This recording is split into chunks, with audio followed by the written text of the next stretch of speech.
I believe that history is prophecy. Saya percaya sejarah itu adalah nubuatan. That there's nothing new under the sun.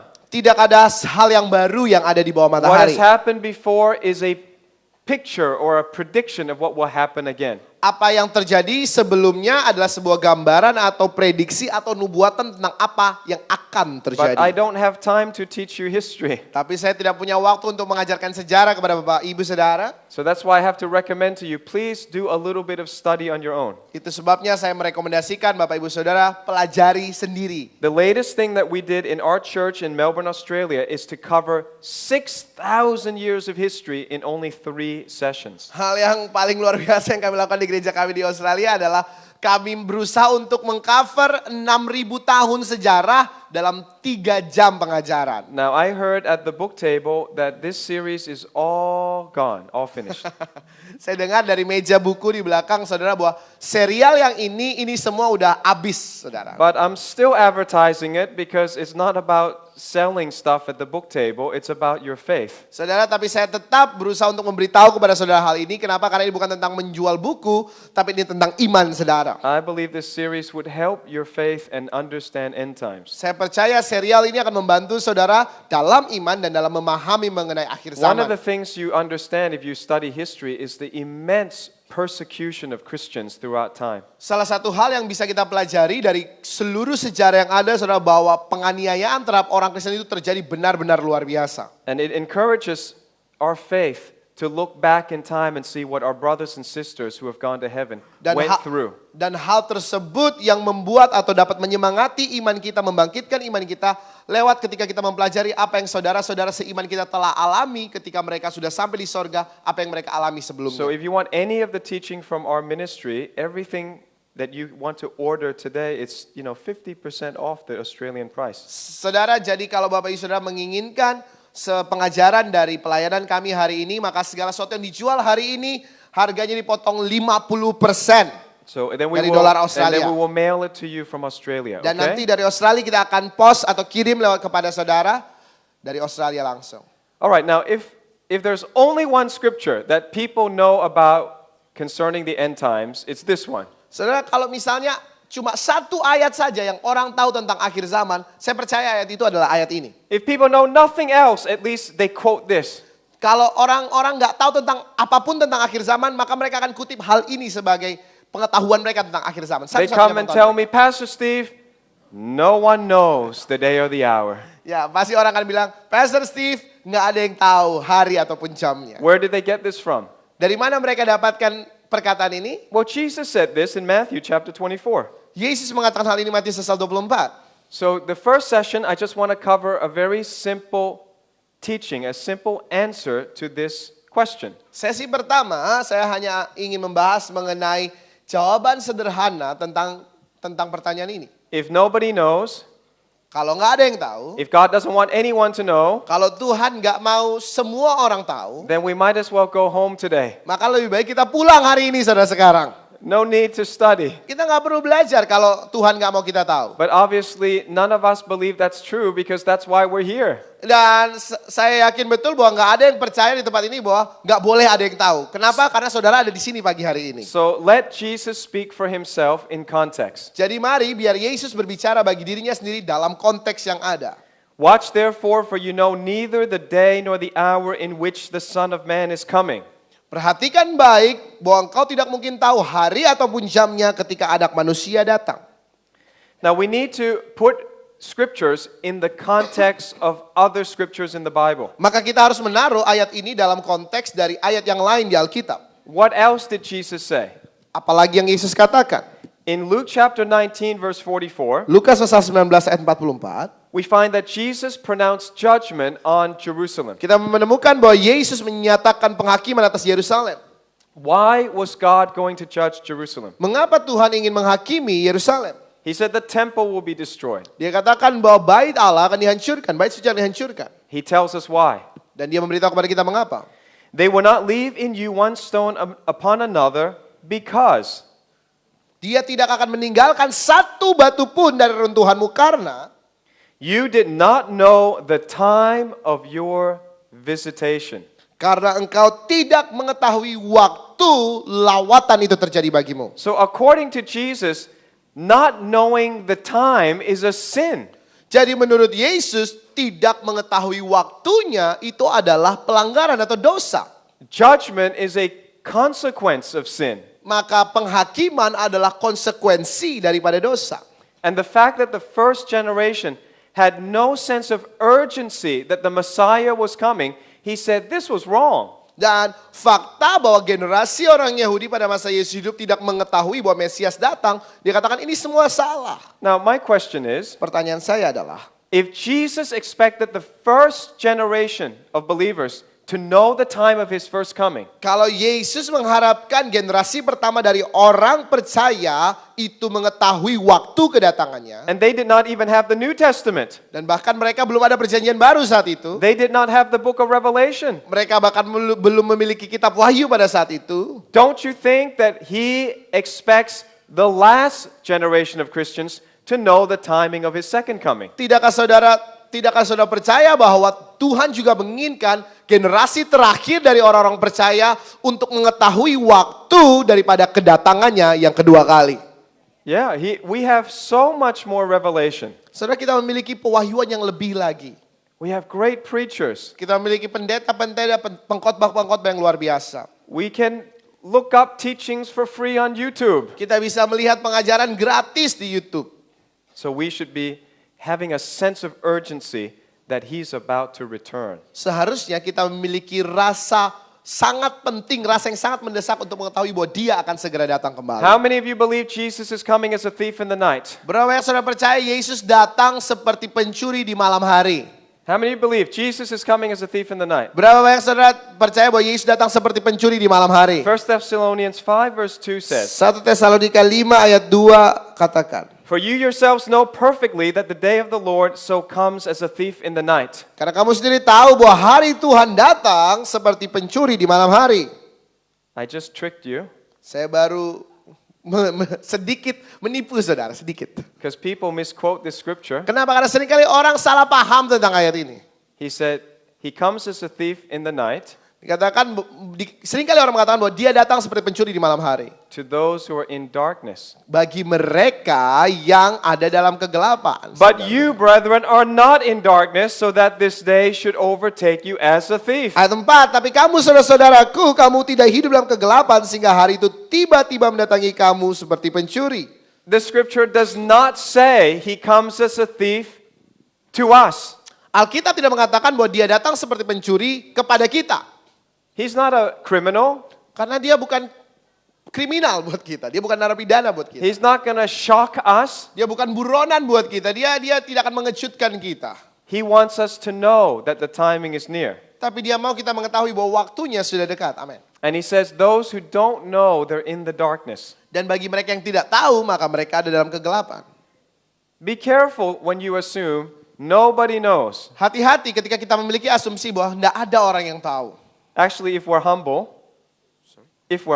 Kalau kita rendah hati, we can really only say, I don't know. kita hanya bisa mengatakan, kalau misalnya kita nggak tahu, ya kita bilang nggak tahu. But Saudara. we cannot say nobody knows, Tapi kita nggak boleh bilang nggak ada yang tahu. because somebody might know. Kenapa? Karena mungkin ada orang yang tahu. And the Bible says in Amos chapter 3 verse 7, Dan Alkitab katakan kepada kita, Amos pasal 3 ayat 7. surely the Lord does nothing Sungguh Tuhan tidak akan melakukan segala sesuatunya unless he reveals his secret to his servants, the prophets. tanpa menyatakannya kepada hamba-hambanya para nabi. So I might not know, Jadi mungkin saya nggak tahu, but a servant of God might know. tetapi mungkin ada hamba Tuhan yang A tahu. prophet of God might Mungkin know. ada nabi Tuhan yang tahu. So we cannot be so proud as to say, if I don't know, then surely nobody knows. Jadi kita nggak boleh dengan sombong mengatakan kalau saya nggak tahu tentang hari Tuhan itu, maka semua orang juga nggak tahu sebenarnya. Listen to what Daniel says. Dengar baik apa yang Daniel katakan. Chapter 12 verse 9. Daniel 12 ayat 9 katakan. And he said, go your way, Daniel, for the words are closed up and sealed till the time of the end. Dan dia mengatakan, pergilah Daniel sebab firman ini telah ditutup dan dimeterai sampai akhirnya. The fact that we have so much of God's revelation unsealed is even a sign that we're near the end time. Saudara, fakta, kenyataan bahwa kita akhirnya memiliki firman Tuhan yang berhasil disingkapkan begitu rupa kepada kita, itu adalah salah satu tanda bahwa kita ada di akhir zaman. And none of the wicked shall understand. Dan tidak akan ada dari orang-orang yang fasik yang akan mengertinya. Who won't understand end times? Siapa yang tidak bisa mengerti akhir zaman, saudara? The wicked. Orang-orang fasik. But the wise shall understand. Tetapi orang-orang bijak, mereka akan So memahami. say, Lord, make me wise. Saudara, katakan sama-sama, Tuhan jadikan aku bijak. We want to be wise, amen? Kita ingin menjadi bijak, amin? And God says He's given us the mind of Christ. Dan Alkitab katakan bahwa Tuhan memberikan kepada kita pikiran Kristus. Now, actually, if you read the Bible, you'll find that God gives many clues with specific timing. Saudara, kalau kita baca Alkitab kita, maka Tuhan memberikan kepada kita clue atau petunjuk dengan petunjuk waktu yang sangat spesifik. Matthew 24 is Jesus' end time sermon. Matius 24 adalah khotbah akhir zamannya Yesus. Listen to how many details are given about time. Saudara, dengarkan rincian mengenai waktu yang luar biasa yang Yesus berikan. When will He come back? Ketika dia kembali, That kapan? was the question of the disciples. Itu adalah pertanyaan daripada murid, kapan kau akan kembali? Jesus says, and this gospel of the kingdom will be preached in all the world as a witness to all nations, and then the end will come. Dikatakan, dan Injil kerajaan ini akan diberitakan di seluruh dunia sebagai kesaksian kepada seluruh bangsa, barulah So kesudahannya tiba. we're given a very broad clue about the season when He will come back. Jadi kita diberikan satu petunjuk yang sangat luas mengenai musim di mana dia akan kembali. 100 years ago, we did not have airplanes. 100 tahun lalu kita nggak punya pesawat. 200 years ago, we did not have anything but horses. 200 tahun lalu mungkin kita nggak punya apa-apa selain kuda. Then everything changed. Semuanya berubah. People in very remote areas of the world could hear the gospel. Orang-orang di daerah-daerah paling terpencil di dunia mereka dapat mendengarkan Injil. The Bible has been translated into almost all the languages. Alkitab diterjemahkan nyaris ke dalam semua bahasa yang ada di dunia. The major languages are Ba- translated. Bahasa-bahasa utama yang ada di dunia. I know there's still more work to get to some of the smaller ethnic groups. Saya tahu bahwa masih banyak pekerjaan yang harus dilakukan untuk bisa membagikan itu kepada grup-grup etnik, kelompok-kelompok suku yang lebih kecil. But the time of the second coming is correlated to missions and evangelism. Tetapi waktu kedatangan Yesus yang kedua kali sangat berkorelasi dengan pelayanan misi penginjilan. And now the world is more evangelized and has the opportunity to be evangelized like no other time. Dan sekarang dunia kita adalah dunia yang memiliki kesempatan yang sangat besar untuk diinjili lebih daripada sebelumnya. So Jesus says, when you see this, know the time is near. Jadi Yesus katakan kalau engkau melihat hal ini terjadi, ketahuilah bahwa waktunya sudah sangat dekat. What other detail does Jesus give? Apalagi rincian yang Yesus berikan? He gets more and more specific. Dia lebih lagi spesifik. He says in verse 20, pray that your flight may not be in winter or on the Sabbath. Dikatakan Matius pasal 24, perhatikanlah jangan sampai engkau pergi di musim dingin atau di hari Sabat. Well, winter in Israel is during the months of Tevet, Shevat, and Adar. Saudara, bulan musim semi itu ada di Israel, itu ada di bulan Tevet, Shevat, dan bulan Adar. That's around our December to March. Kurang lebih antara bulan Desember sampai Maret. So he says he's not coming during the winter. Jadi dia mengatakan bahwa dia nggak akan datang pada saat musim dingin. It won't happen at winter. Itu tidak akan terjadi di musim dingin. So he's given us a clue about the months. Jadi dia memberitahukan kepada kita petunjuk tentang bulannya. Then he says it won't happen on the Sabbath. Dan dia juga katakan bahwa tidak akan terjadi di hari Sabat. So he gives us a clue about the day. Jadi dia juga berikan kepada kita petunjuk tentang harinya. He says it will happen before the weekend. Jadi dia katakan kepada kita bahwa itu akan terjadi sebelum akhir minggu atau akhir pekan.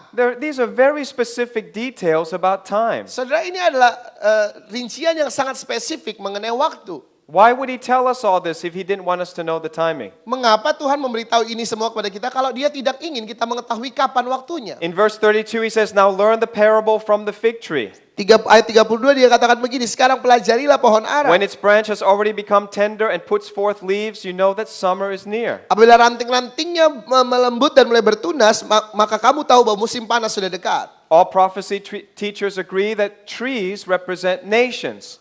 Semua pengajar akhir zaman percaya bahwa pohon itu melambangkan bangsa-bangsa. And the fig tree represents Israel as a nation. Dan pohon ara itu melambangkan Israel sebagai satu bangsa. Now he says, when the tree puts forth leaves, Ketika pohon itu sudah mengeluarkan daunnya, the time is near. waktunya sudah dekat. And he calls the time that Israel is born as a nation spring. Dan ini menyatakan atau menggambarkan harilah di mana lahirnya Israel sebagai satu bangsa. Spring is a time of new life. Lahir dalam satu periode kehidupan yang baru. So in 1947, Israel sprung up. Jadi 1947 Israel lahir kembali.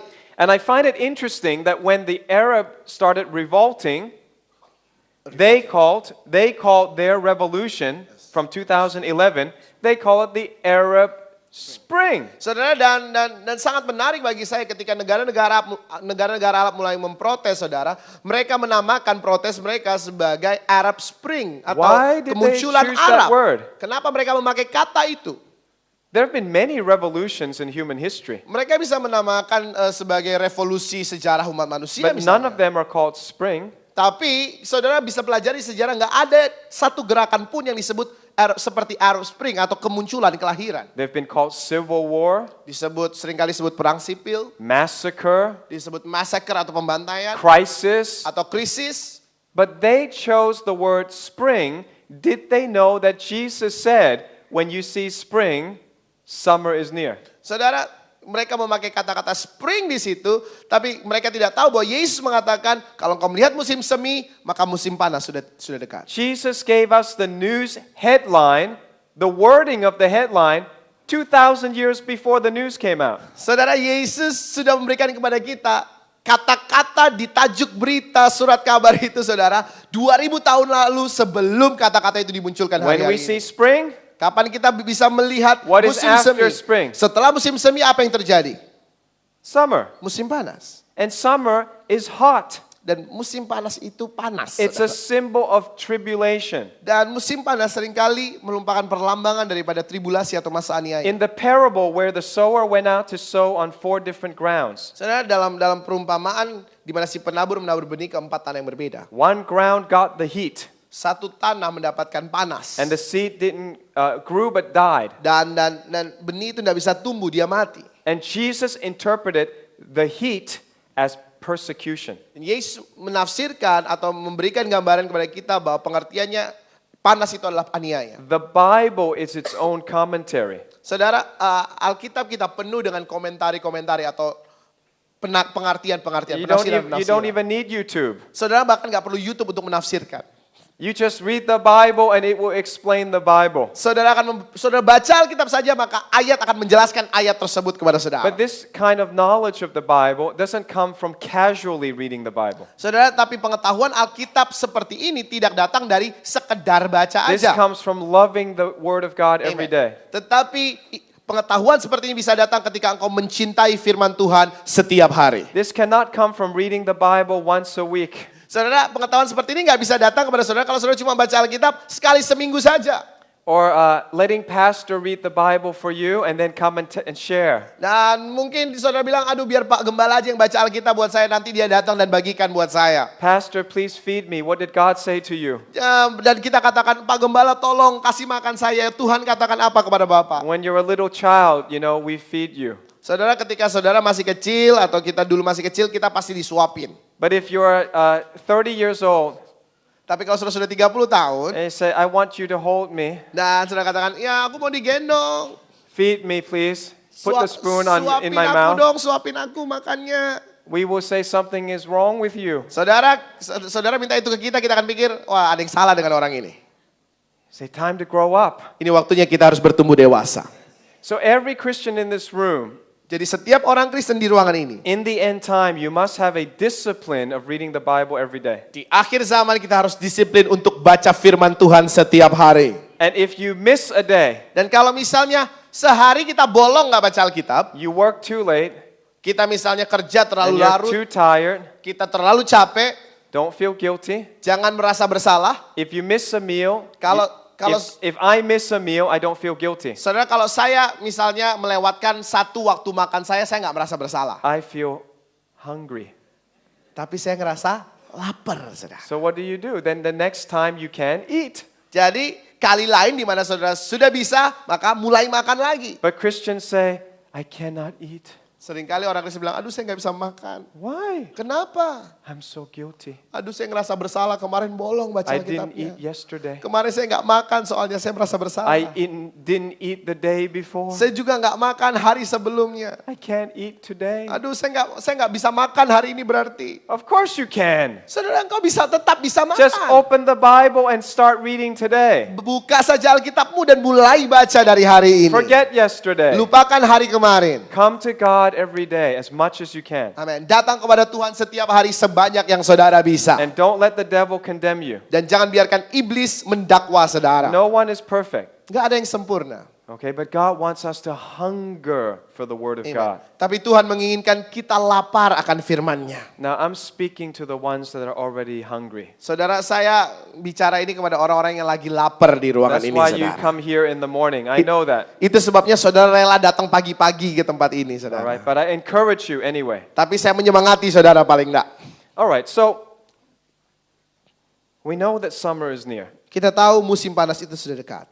Then God says, when you see Israel reborn as a nation, Dikatakan bahwa ketika engkau melihat Israel dilahirkan sebagai bangsa, and this happened officially in 1947, the United Nations recognized the state of Israel. dan secara ofisial ini terjadi 1947 di mana PBB mengakui negara Israel. Jesus gave another specific detail about the timing. Yesus memberikan spesifik atau detail spesifik yang lain lagi tentang waktunya. In verse 34, he says, assuredly I say to you, this generation will by no means pass away till all these things take place. Ayat 34 atau 94, aku berkata kepadamu, sesungguhnya angkatan ini tidak akan berlalu sebelum semuanya ini terjadi. So we know once you see Israel born as a nation, it's not going to be 1,000 years later that Jesus come back. Jadi kita tahu bahwa ternyata setelah Israel lahir sebagai bangsa, maka tidak 1000 tahun setelah itu maka Yesus akan kembali. It's Kurang dari not 1000 going to tahun. be 500 years later.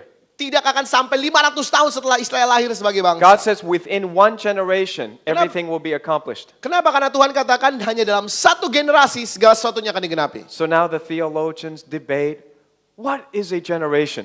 Dan sekarang ahli-ahli teologi mulai berdebat, apa itu satu generasi? And some people take their national statistics and calculate by themselves apart from the Bible, maybe 40 years. Dan ada orang yang mulai ambil statistik nasionalnya dan kemudian mulai dihitung-hitung tanpa melihat firman Tuhan, oh mungkin 40 tahun. So back in 1988, they had a book called 88 Reasons Why Jesus Will Come Back in 1988. Jadi tahun 1988 ada buku yang terbit judulnya 88 alasan mengapa Yesus akan datang kembali di tahun 1988. Where did they get this from?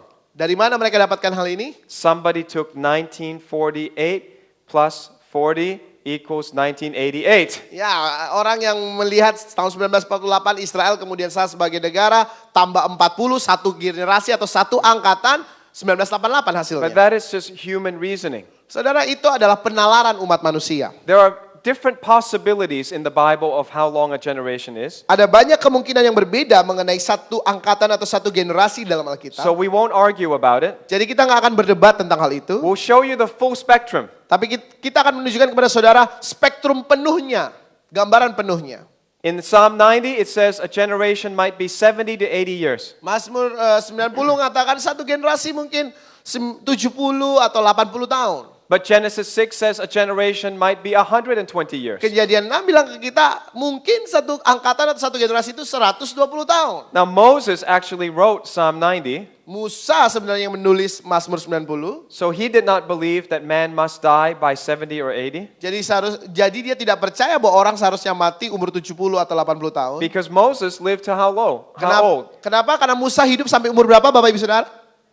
He died at 120. Dia mati pada umur 120 tahun. So that's the maximum spectrum. Jadi itu adalah spektrum maksimumnya.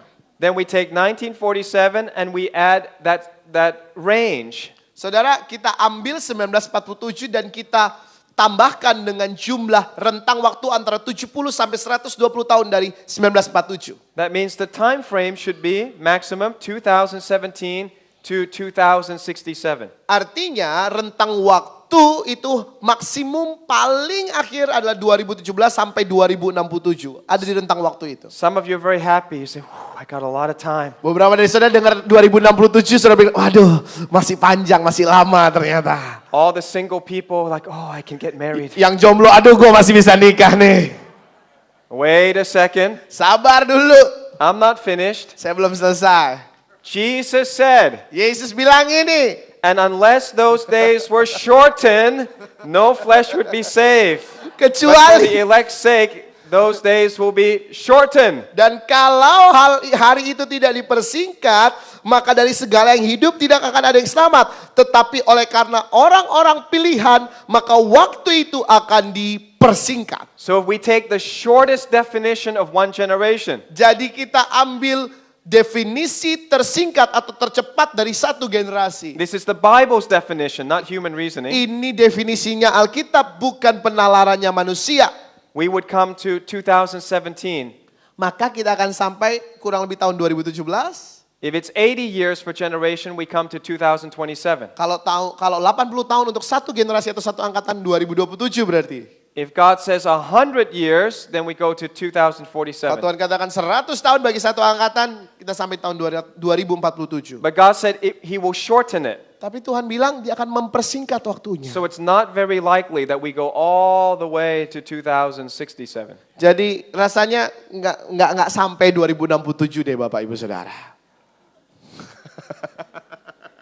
Now, I want to highlight why I think 2017 is very special. Saudara, saya memberikan kepada saudara highlight atau sorotan mengapa 2017 itu spesial. We know that God counts in 7 cycles of 7. We saw that yesterday. Saudara, tadi malam kita sudah belajar tentang siklus 7 tahun, bagaimana Tuhan menghitung tahun-tahunnya. But God also likes the number 50. Tapi Tuhan juga suka angka 50. And so the Jewish rabbis teach that history goes also in cycles of 50. Dan rabi-rabi Yahudi menulis bahwa ternyata dalam sejarah itu juga sejarah berlangsung dalam siklus 50 tahunan. And the end of every 50th year, the 50th year is called the Jubilee. Dan tahun ke-50 bagi mereka sebut sebagai tahun Yovel atau Yobel dalam bahasa Indonesia. Jubilee, like in English, jubilation, a time of jubilation. Saudara, tahun Yobel artinya adalah waktu kemerdekaan, waktu perayaan, waktu kebebasan.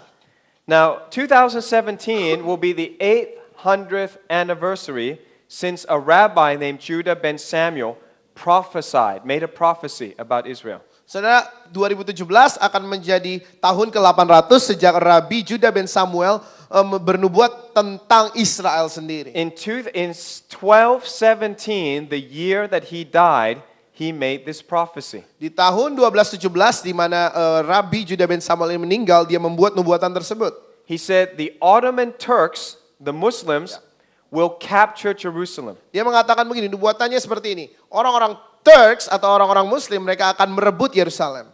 They will hold Jerusalem for 8 jubilees. Dan dia mengatakan bahwa mereka akan menguasai Yerusalem selama 8 jubilium atau 8 tahun Yobel. 8 times 50 is 8 kali 50 sama dengan 400 years. 400 tahun. Then he says there will be 2 more jubilees and the Messiah will come. Dan Rabi ini katakan akan ada 2 Yobel setelah itu maka Mesias akan datang. Now, the Ottoman Turks took Jerusalem, or the Caliphate came up in 1517. Dan Caliphate itu atau Khalifah itu muncul di 1517. And they held Jerusalem until 1917 when General Allenby recaptured Jerusalem. Dan Khalifah Muslim sejak 1517 sampai 1917 mereka menguasai Yerusalem sampai pada akhirnya Jenderal Allenby menguasai Yerusalem, berhasil merebut Yerusalem dari tangan mereka. So far so good. This prophet is quite accurate. Jadi paling enggak sejauh ini nubuatan daripada Rabi Judah ini sangat akurat. But he says 400 tahun. from that time there's 2 jubilees. Jadi kemudian nubuatan berikutnya adalah sejak saat itu akan ada 2 Yobel lagi. So what happens at the end? Apa yang terjadi pada akhirnya?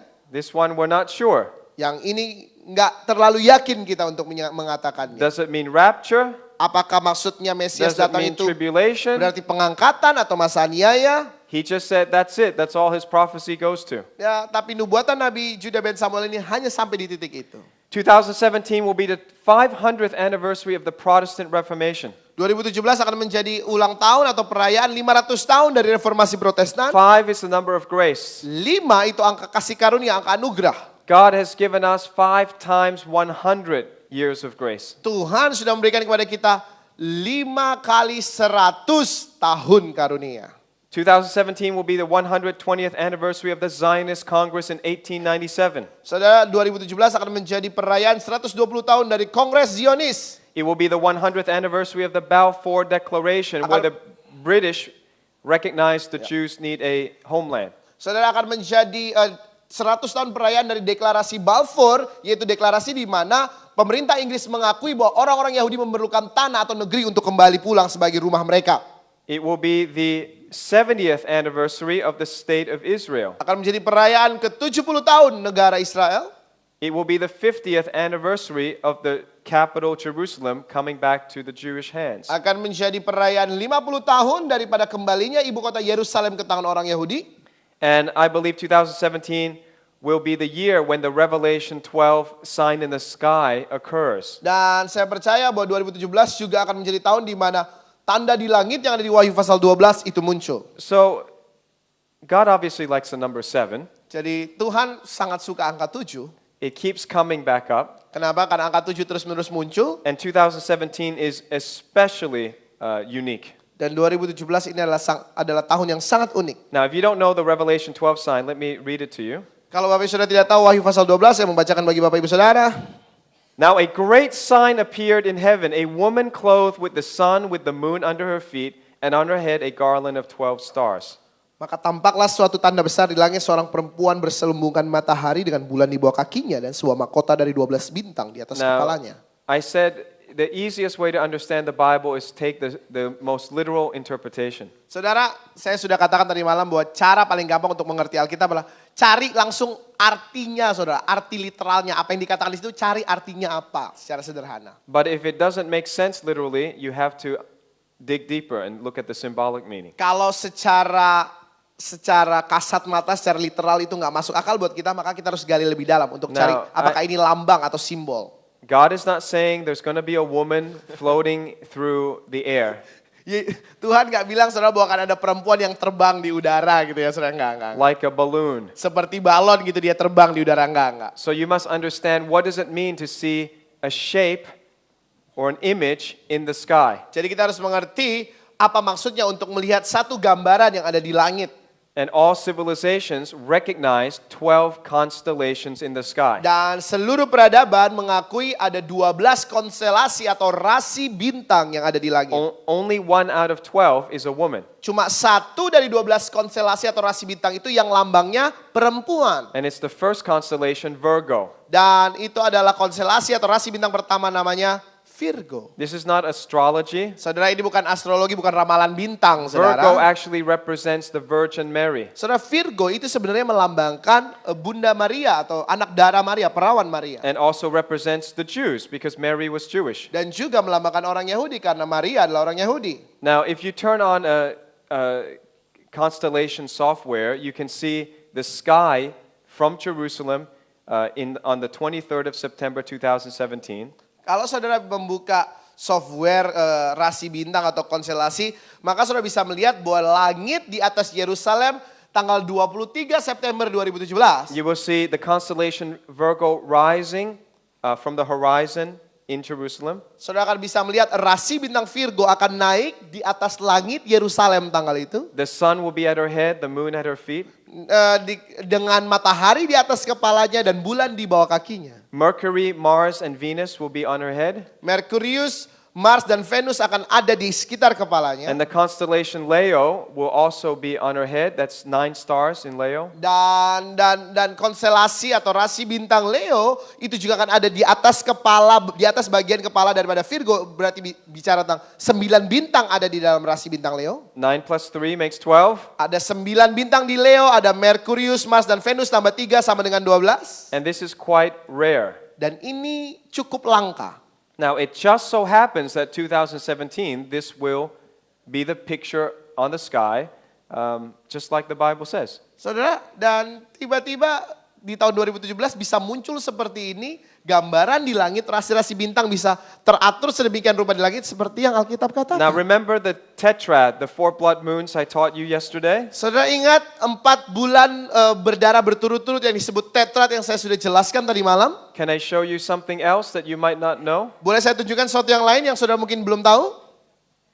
Yes? If you count from the first blood moon on the 15th of April 2014, Kalau saudara hitung dari bulan berdarah pertama atau gerhana bulan pertama dari 15 April 2014 to the 23rd of September 2017, sampai 23 September 2017. you find an interesting number. Saudara akan menemukan angka yang menarik. So there we go from the first blood moon to the woman in the sky. Dari bulan berdarah atau gerhana bulan pertama sampai kepada tanda perempuan di atas langit. The period of time is 1,260 days. Rentang waktunya itu 1260 hari. Now that reminds us of something in the Bible. Saudara 1260 hari itu mengingatkan kita akan sesuatu dalam Alkitab. Revelation 12 verse 6 says, "And the woman fled into the wilderness, and where God had prepared a place to care for her for 1,260 days." Wahyu 12 ayat 6 bilang ke kita gini, perempuan itu lari ke padang gurun di mana telah disediakan suatu tempat baginya oleh Allah supaya ia dipelihara di situ 1260 hari lamanya. I think that's 1,260 days after the sign of the woman in the sky. Saudara, saya rasa itulah 1260 hari setelah penampakan wanita atau tanda perempuan di langit ini. But the symmetry is very poetic. Tetapi simetrisnya itu sangat-sangat sastra sekali, saudara. Ya. Because there's also 1,260 days going backwards and going forward. Karena seimbang dia, ada 1260 hari ke belakang, kemudian Alkitab bicara tentang 1260 hari ke depan setelah penampakan wanita Nobody di can langit. make this kind of stuff up unless you're God, unless you're in charge of the sun, moon, and stars. Saudara, nggak ada orang yang bisa mengatur ini, mengarang ini sedemikian rupa kecuali memang engkau punya kendali atas matahari, bulan, bintang, bumi dan segalanya. Imagine how much God is in control. Bayangkan saudara seberapa besar kuasa Tuhan atas alam That semesta from ini. the very second that He created the universe, Bahwa sejak detik pertama dia ciptakan alam semesta.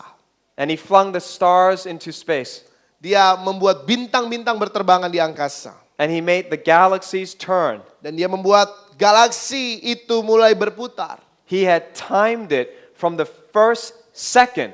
He timed it so all this would happen in 2017. Dia sudah mengatur semuanya tepat pada waktunya sejak detik pertama sehingga hal yang demikian yang 2017 ini bisa terjadi. We serve a powerful God. Saudara, kita menyembah Allah yang penuh kuasa.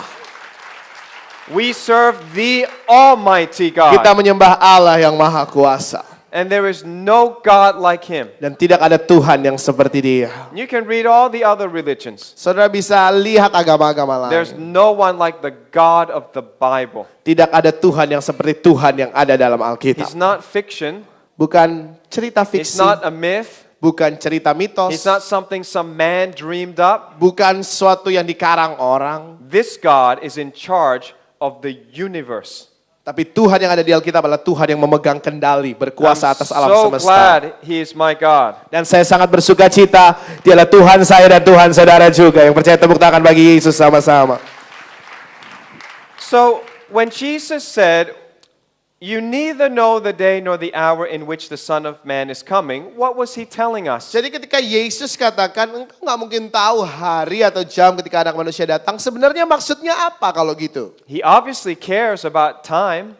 kita sudah lihat tadi bahwa ternyata Tuhan mau kita tahu tentang waktunya. I believe when he spoke to the Jewish audience, he said something the Jewish listeners could understand. Saya percaya ketika Yesus berbicara di hadapan orang-orang Yahudi, maka dia mengatakan sesuatu yang dimengerti oleh orang-orang Yahudi. He's saying, I'll come for you in the unknown day. Dia katakan, aku akan datang kepadamu pada hari yang tidak diketahui. Now, that is an expression the Jews understand. Itu adalah satu pernyataan yang cuma orang Yahudi ngerti. Because on their calendar, they have an unknown day. Kenapa? Karena di kalender orang Yahudi ada yang namanya hari yang tidak diketahui, saudara. God has a calendar. Tuhan punya kalender, It's not the same as the Gregorian calendar, January to December. dan kalendernya tidak sama seperti kalender Gregorian yang selama ini kita pakai dari bulan Januari ke Desember. His calendar goes from Nisan to Adar.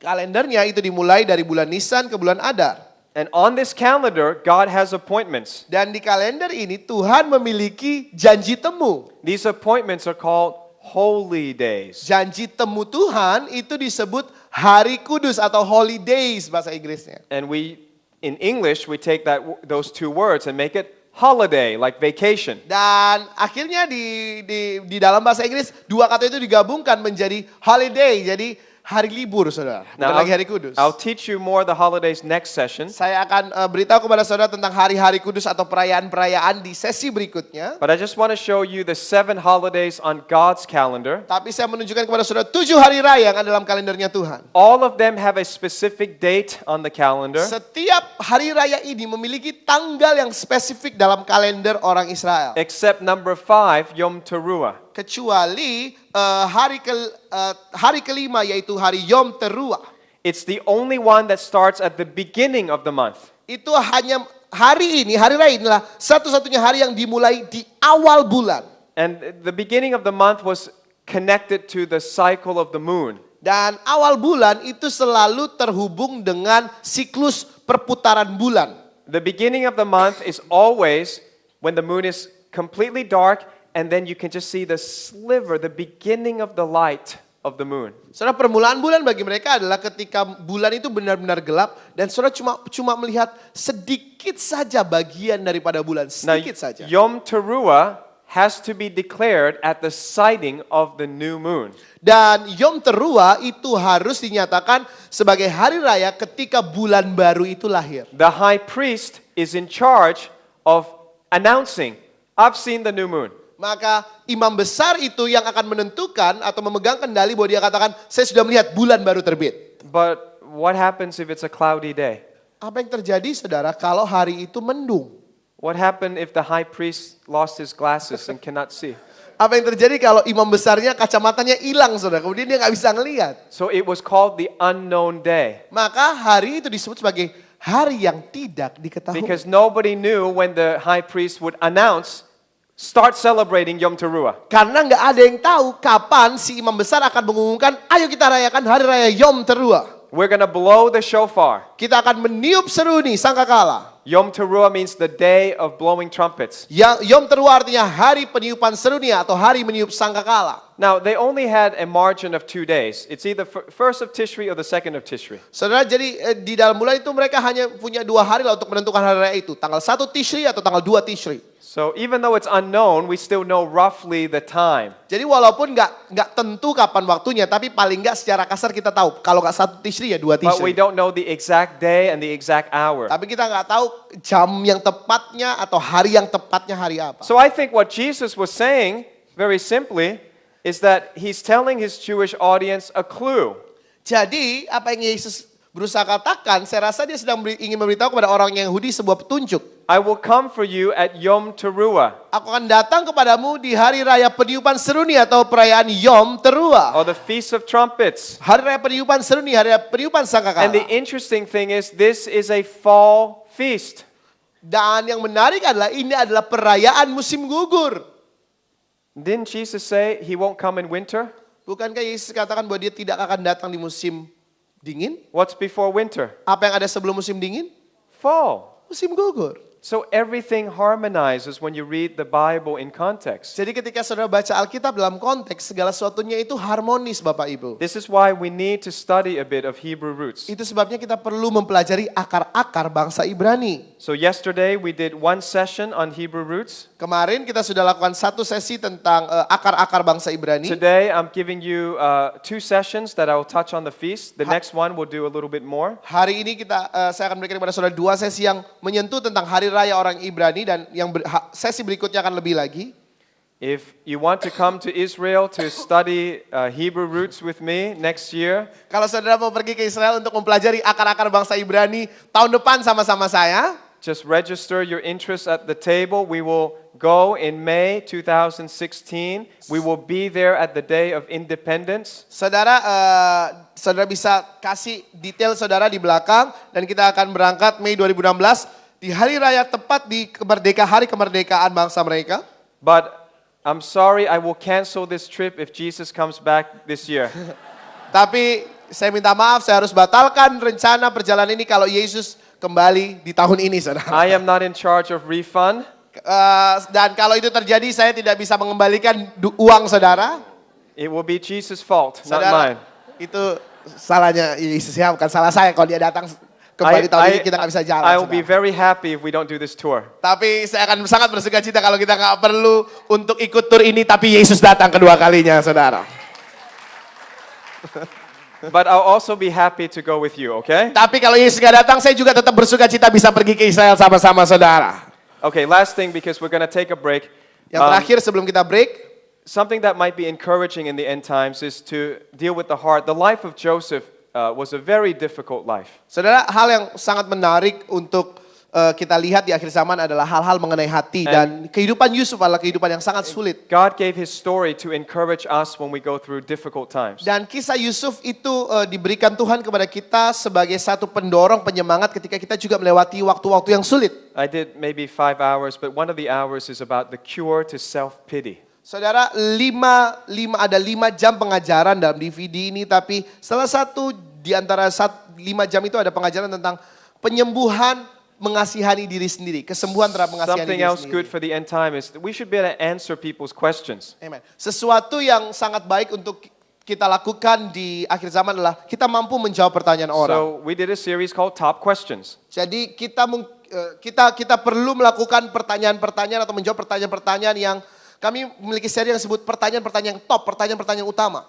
Top questions about healing. Pertanyaan utama mengenai apa? Mengenai kesembuhan. Top questions about hearing God. Pertanyaan utama mengenai dengerin suara Tuhan. Top questions Christian ask their pastor. Pertanyaan-pertanyaan utama yang dimana orang-orang Kristen tanya kepada gembala mereka. So I'm saving pastors some counseling here. You can just get the answer and you don't have to ask everything. Jadi saudara, saya berusaha menyelamatkan para gembala, para pendeta yang di tempat ini dari konseling yang berlebihan. Jadi saudara beli aja DVD-nya, saudara bisa mempersingkat waktu daripada konseling saudara. So that's it. We'll take a 15-minute break. Baik, kita akan ada break 15 menit. We still have 2 more sessions, so Masih- please come back on Masih ada time. dua sesi lagi, tapi sabar dulu Bapak Ibu Saudara.